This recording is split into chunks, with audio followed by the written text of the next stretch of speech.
Music moves us. It's a bit like magic, isn't it? What other art form sparks such a range of reactions in so many different people?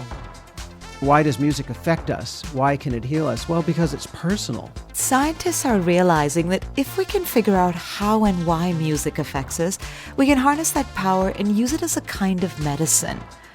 The answers can be found deep inside the labyrinth of our brains. Think of the difference between your auditory sense and your visual sense. When you look out, what you see, a lamp, a tree, those are out there in the world. When you listen to somebody talk or you listen to music, it feels like it's coming from inside your head. It's in your body, not outside your body. It's very personal. It's this exact quality, the power to trigger our emotions in a deeply personal way, that may hold the key to using music as medicine. I'm Manjula Selvarajah, and this is Solve for X, Innovations to Change the World. Today we'll explore how and why music moves us, and look into the role technology could play in unlocking its healing power. Medicine, I don't know what the strict definition is, but I think it's much more broad than pharmacology, and it absolutely treats symptoms of a variety of different problems in a way that I would say makes it a type of medicine.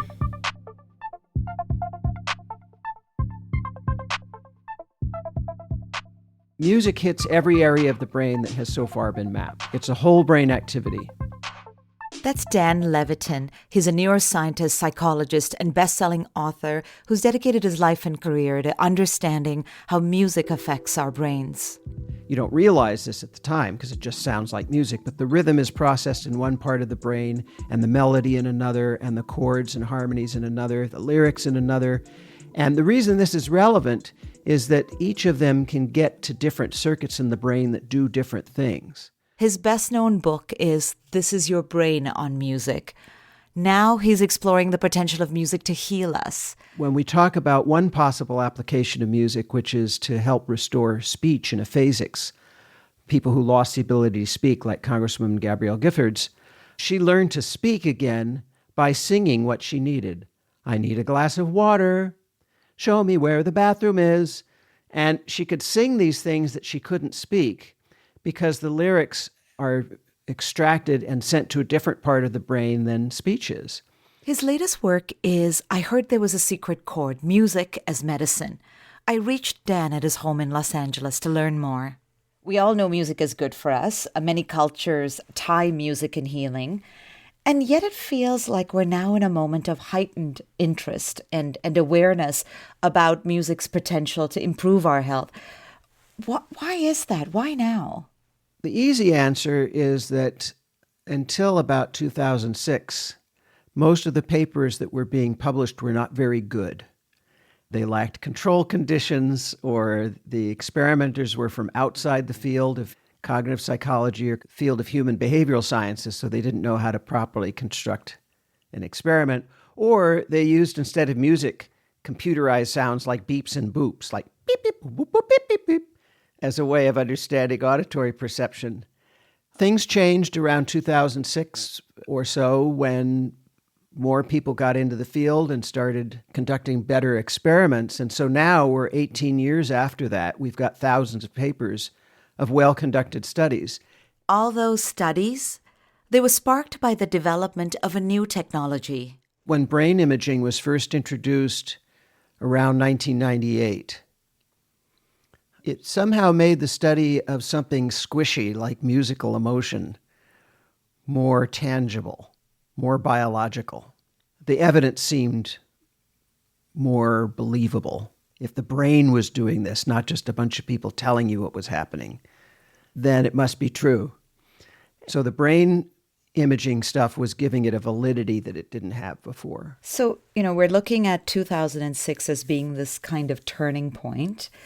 What are some of the more recent breakthroughs in this field of study? What is the science telling us about music as medicine?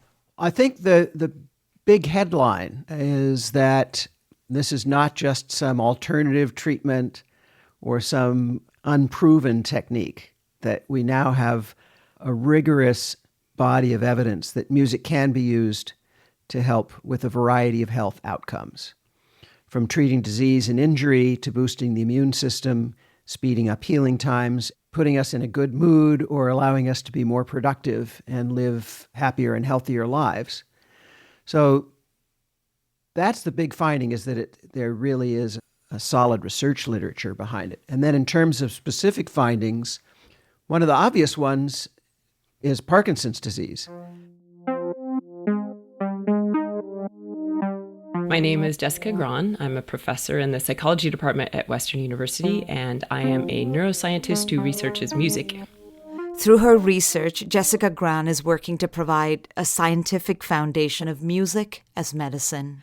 And she's one of the people whose research is helping make this field of study less squishy, as Dan might describe it. One of my main focuses is on why we move to music and how our brain's movement system responds automatically when we're listening to music. And I'm also very interested in how this can be applied to help people with movement disorders, such as Parkinson's disease.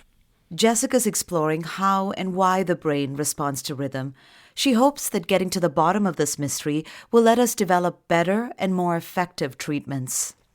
So we were playing people different rhythms and just asking them to listen to the rhythms. And we specifically told them, don't tap along, don't count, don't move, and don't even imagine moving, just passively listen.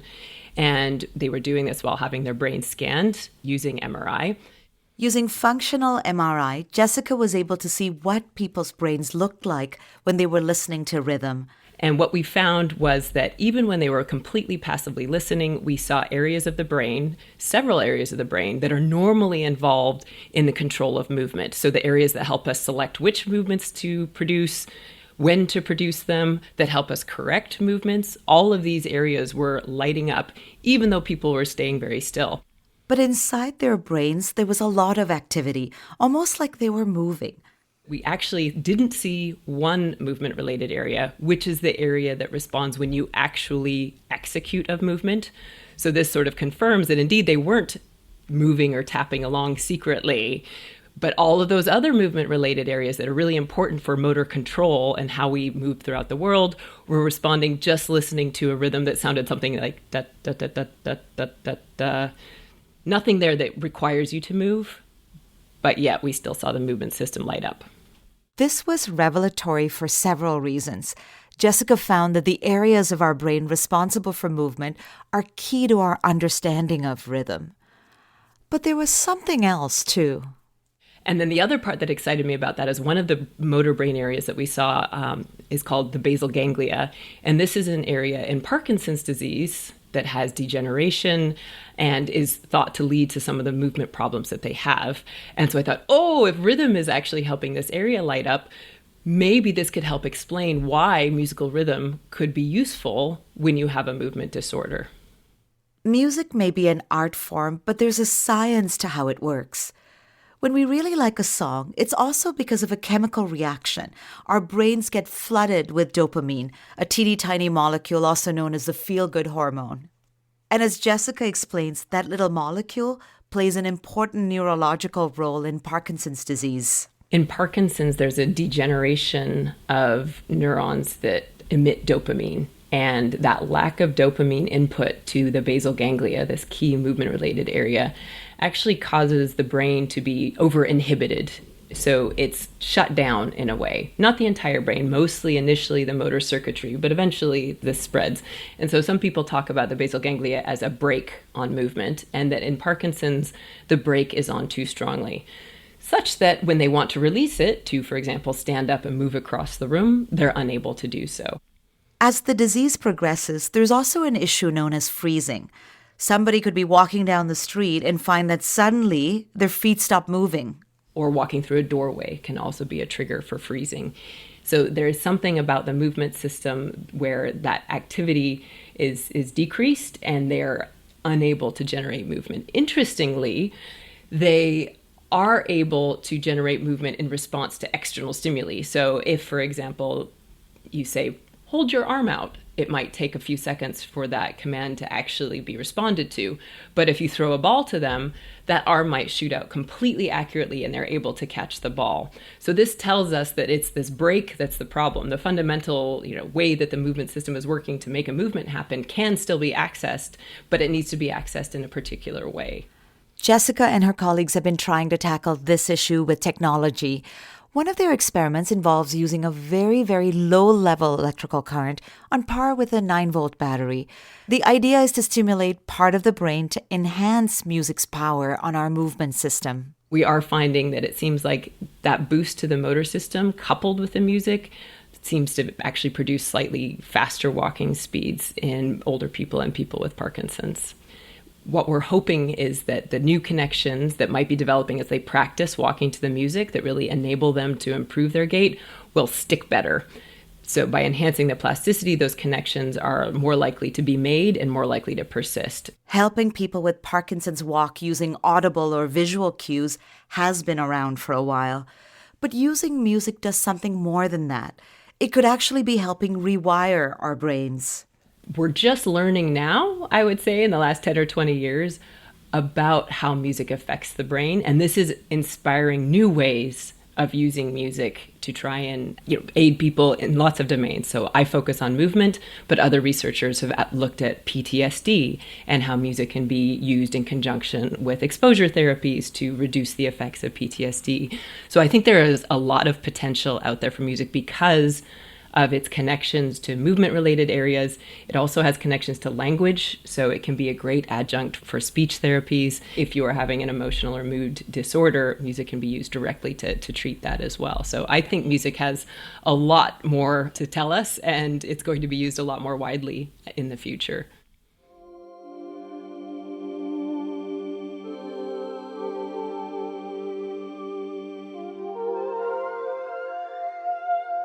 But you don't have to be a neuroscientist to see how powerful music can be as a therapeutic tool. My name is Charlotte Cumberbirch. I'm a classical singer, so I'm a mezzo-soprano. I am a music therapist. Right now I'm working almost exclusively with older adults. For me, I've had the experience of feeling like the lights on the switchboard have been off, and then music will help me light them back up again. Have that feeling of reawakening and feeling more alive. In her work, Charlotte helps light up other people's switchboards. She invited us to join a session she puts on for the Cummings Center, a Montreal-based community organization that helps older adults to experience the healing power of music over Zoom. Hey, everyone. Ooh, I don't see cameras on. One morning earlier this summer, my producer joined a group of 8 seniors to sing together online. Yeah, great. We're going to start here, actually.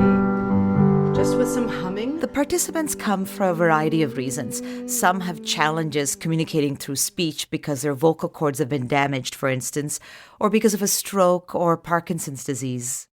I've been diagnosed with Parkinson on 2020, and I find I'm losing my voice and I get hoarser and hoarser and weaker, and I enjoy the class.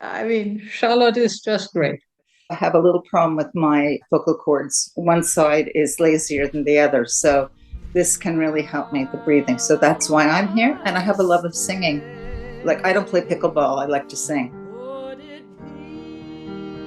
A medical reason, because as a consequence of a fall, I have a swallowing trauma, so I'm here to improve whatever there is improvable. How did that feel for everyone? How is that going? We're good. I get a thumb up from Carrie. I get some nodding from Koba. Everyone else, we're good. Okay, let's... Alongside her Zoom sessions, Charlotte is dedicated to bringing music and song into a variety of health and long-term care settings. I've had the experience through singing and sharing music with a resident who has been described to me as unreachable, as aggressive, and then I can sort of swan in with my guitar and my voice, and then all of a sudden we're having a conversation, and they are not unreachable, and they are not aggressive, and they are experiencing a part of themselves as well that maybe they haven't experienced in a while, because certainly in long-term care, every interaction can be a medical interaction. So the capacity for music to reacquaint ourselves with parts of ourselves that might have been lost. For me, honestly, I think that's the biggest card in the hand.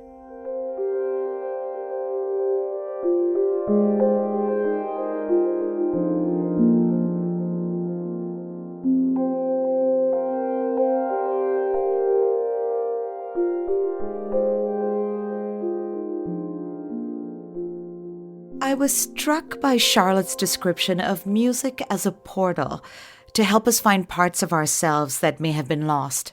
This idea is something Dan Levitin has been looking into as well. One of the big findings of the last decade or so is that music activates the memory almost directly, and it allows us, through the default mode network, through the daydreaming mode, to access memories that we hadn't thought of for decades, or even memories that we forgot we had.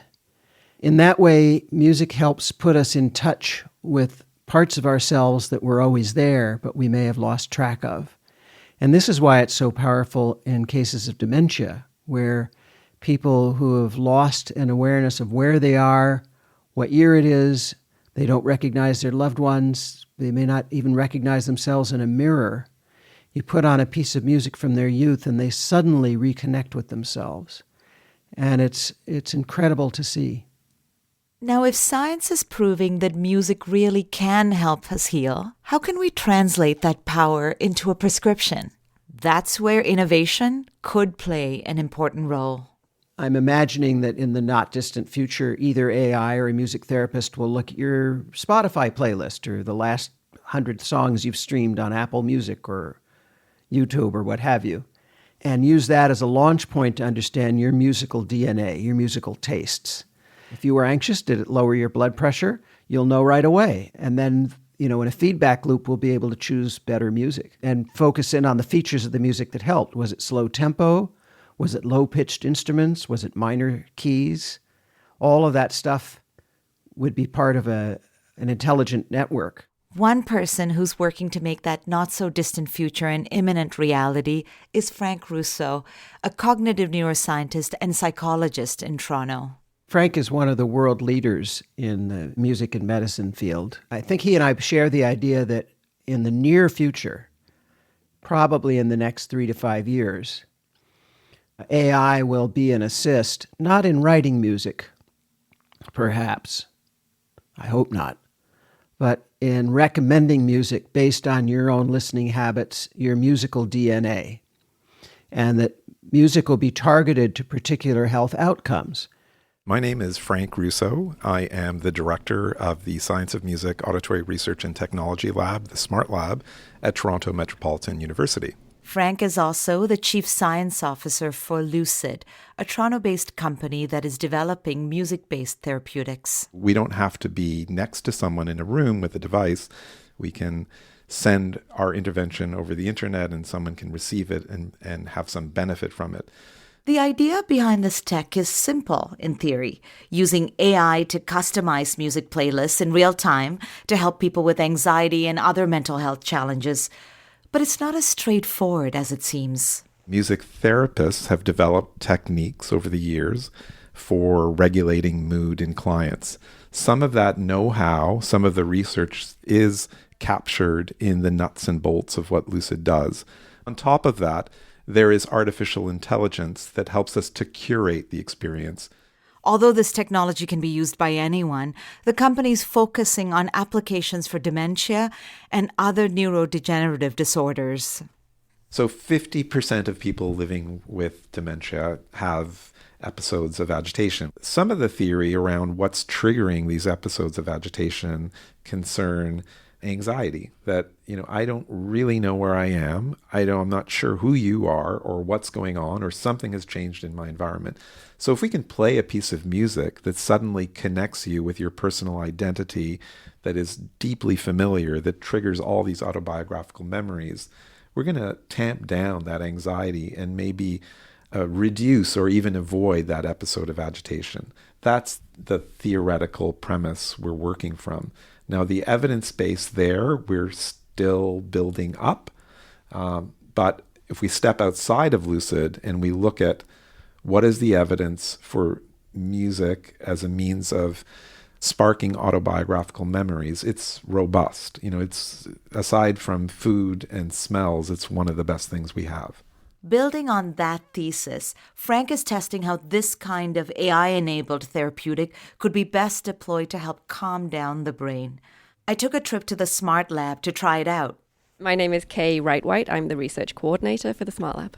So we're trying to see if we can influence the stress hormone and therefore, we hope, your anxiety levels with this music intervention.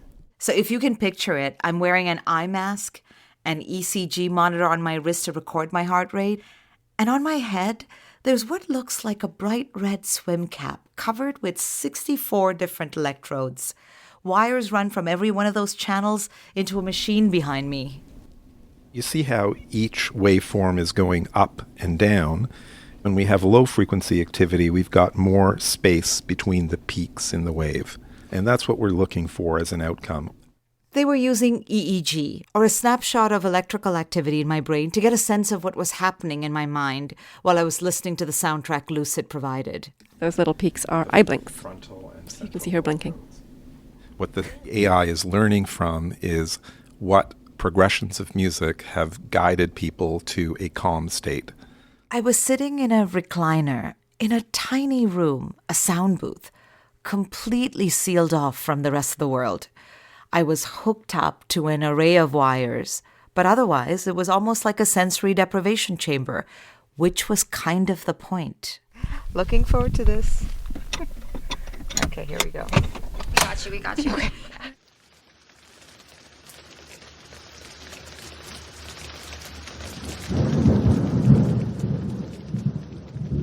It's hard to fully capture the experience I had in that sound booth, in part because, well, I don't know that I was consciously aware of all of it, but I'll try.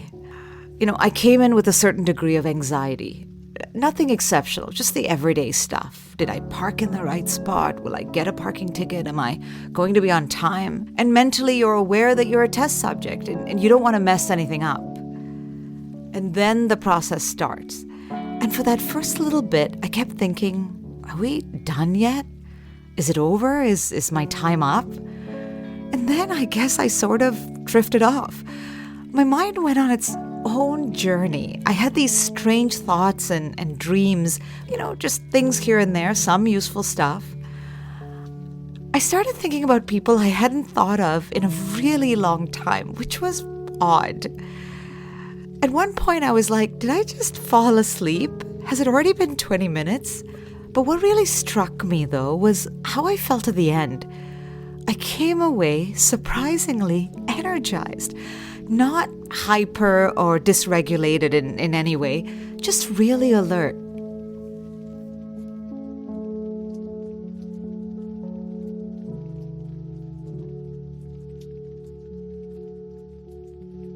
Participating in the study offered a glimpse of what it might be like to engage with Lucid's therapeutic platform. The hope is that in the near future, patients can access this kind of treatment to manage symptoms that undermine their quality of life. So you may not, as a dementia patient, you may not be able to say how you're feeling right now. But if we're observing you from day to day, we can get a sense of what's your day like right now. And we could cue up the right piece of music. We would hope we approximate what a music therapist might do or what a loved one might do who knows their loved one's response to different kinds of music. So how would AI figure that out? Figure out the mood state of someone living with dementia? Yeah, so a few ways. It's a great question. So to start with, we brought in individuals with mild cognitive impairment and we played them music that evokes different kinds of emotions, and we recorded the facial movement of these people, the eye movements, the pupil response, the head bobbing, all that kind of stuff. All of that gets fed into an artificial intelligence. But if you're using the system day to day, we're going to tune in to what your normal is.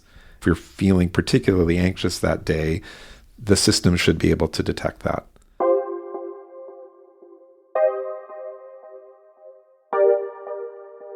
Frank and other scientists are continuing to develop this technology. But could healthcare providers treat people more effectively with music right now? I think music has really been underused so far clinically. There are music therapists out there, and they are very successful. Music can be used as an adjunct to make therapies more attractive, more engaging, more appealing, and increasing adherence to therapies is always a big challenge. That's neuroscientist Jessica Grahn. Our medical system moves slowly, so policies and treatments, if there's not a lot of money to be made, there's not that much impetus to change how things are done. So nobody is trained in this as a part of routine care. This isn't part of our medical curriculum. It's an alternative therapy. And that's probably appropriate in some ways because of the fact that there isn't a lot of hard data behind it. But without a huge amount of money to be made, it can be hard to actually get the research to show what it can do. So I think in some ways its accessibility is a blessing, but also potentially a curse. And when you're talking about something as subjective as music, there's also the issue of how we perceive it. We did a study where we asked patients with Parkinson's whether they noticed music helping them in their daily lives, and mostly they didn't.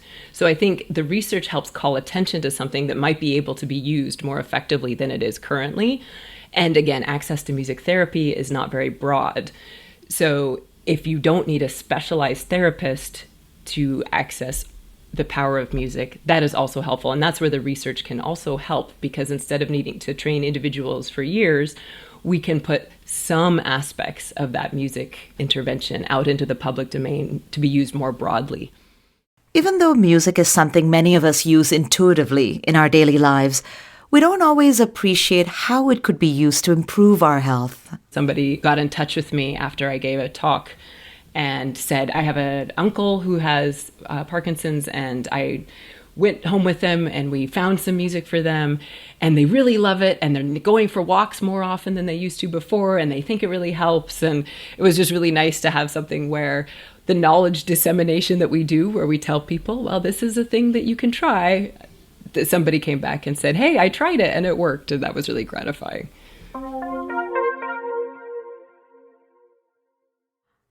I learned about so many promising developments in the field of music as medicine, but I wanted to get Dan's take on the risks of it getting misused. Because that's the thing I wonder about. I mean, you painted this picture of this future where, you could have music as medicine enabled by tech. And for some reason, I imagined a bunch of people reading your book, and in a year, a whole bunch of products and apps available. Use this for focus, use this to I don't know, whatever the case may be, people that just run ahead with a real looser tie to the science. Is that something that worries you? It worries me very much. In fact, I just did a study a few months ago where I took the top 20 relaxation songs on Spotify and compared them to the songs that we know in the laboratory will relax people. And we measured things like heart rate and muscle tension. And the Spotify songs did nothing. But they are the 20 most popular relaxation Spotify songs. What? It's just somebody saying, I find these songs relaxing. There's no science behind it. Spotify does not have any scientists making these lists. None of the streaming companies do. So yeah, I worry about it a lot. All I can do is do interviews like this and tell people, look, there's real science, and this is where it's at. With music, we are saying, yes, it works as far as we know now in a limited number of cases. And we're a little farther than that because we have the mechanism. We know something about the brain activity and the neurochemical basis for it. And science is a self-correcting process, and it's an infinite process. We never stop collecting data. Remember the EEG cap and the other data the team at the Smart Lab was collecting? After the experiment was done, I called Frank to find out if he could walk me through what was going on inside my head. Hi, Frank. How are you? I'm well, thanks. Now, I hear you have my results. Is that right? I have your EEG results in front of me. That is right. Okay, talk to me. What can you tell me? The caveat about all this, Manjula, is that really this is a one-off, and these changes, this could be a fluke. Like, we never make conclusions based on an N of 1. But this is extremely promising. So what we can see is that there have been some changes. There's a look at the neural activity in your brain prior to the intervention. Let's call that the pre or the baseline, and then a look at the neural activity after the intervention. The short story is that it has changed in expected ways. So it's changed in a way that suggests there may have been some relaxation involved over the course of the session. The other strange thing I wanted to mention is what it was like when I got out of the room. I was very awake and very focused after the session. What do you think that's about? Yeah, that's a really interesting observation. The way that I would like to interpret that is that you are more ready to tackle a cognitive or social task, if you like, that you've rested for a moment, that whatever stresses were in front of you, those sort of melted away, which provides some rejuvenating power to tackle what's in front of you next. I think it's as simple as that. I'm still processing my guinea pig experience, but it's clear that the music did have an effect on me, in some ways beyond what I'm able to articulate. And when Frank explained the results to me, it was like, wow, I knew something had happened inside my brain, but to actually understand the nuts and bolts of what it was, it cemented something. There are already things I do to settle my constitution and manage my stress. I take hour-long walks, for instance. But this has made me think about the ways I could integrate music in a more intentional way. We may not quite be at the point where a doctor is going to prescribe it the same way they'd give you a pill, but there's real evidence that music boosts our well-being. And for me, that's an absolute takeaway.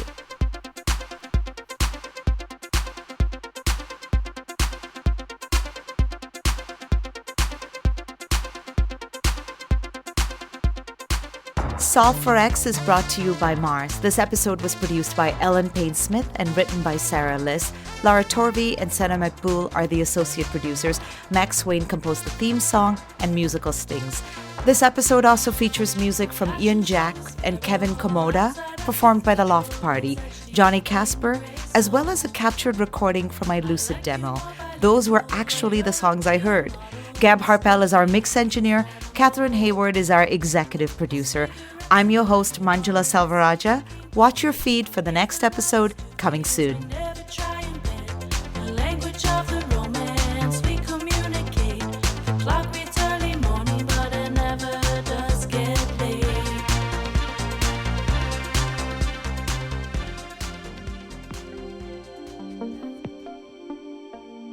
Solve for X is brought to you by Mars, North America's largest urban innovation hub and a registered charity.